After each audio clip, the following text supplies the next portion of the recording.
Hello, আসসালামু আলাইকুম guys. সবাইকে শুভ সকাল। সবাই কেমন আছেন?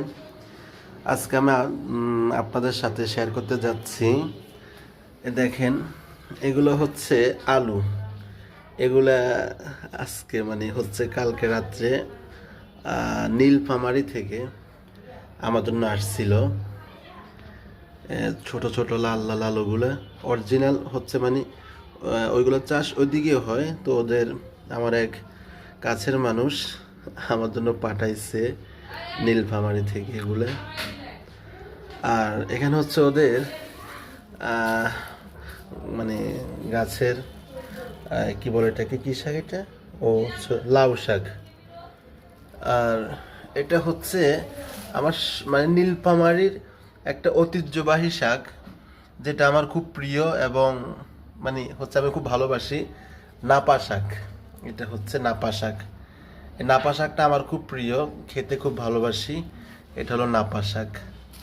আর এখানে হচ্ছে শুটকি আনছে। এগুলো কি শুটকি আমি চিনি না, হচ্ছে শুটকিগুলো আনছে আজকে নীলফামারী থেকে। আর এটা হচ্ছে সিম, অনেক সুন্দর সিম, ফ্রেশ, তাজা তাজা। আর এটা হচ্ছে সম্ভবত পেঁয়াজের কলি, তাই না? হ্যাঁ, এটা হচ্ছে পেঁয়াজের কলি। এই পেঁয়াজের কলিটা আনছে। তো হচ্ছে সবগুলো হলো টাটকা টাটকা তাজা তাজা সবজি। সিম, পেঁয়াজের কলি, আমার সবচেয়ে একটা প্রিয় পাতা নাপা শাক, লাউ শাক, আর হচ্ছে ছোট ছোট আলু, লাল এবং সাদা মিলিয়ে ঝুলিয়ে। তো আসলে হচ্ছে, আর এটা হচ্ছে শুটকি। একটা আপনাদের দেখায়, আপনারা চিনেন কিনা। এটা হচ্ছে এই শুটকি। এগুলা আমি চিনি না, যদি কেউ এগুলো চিনেন তা আমাকে অবশ্যই কমেন্টে এগুলোর নাম জানাবেন।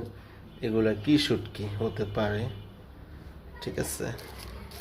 তো আজকে রাত্রে নিয়ে আসছিল নীলফামারী থেকে আমার জন্য ঢাকায়। তো সবাই দোয়া করবেন। আসসালামু আলাইকুম ওয়া রাহমাতুল্লাহ।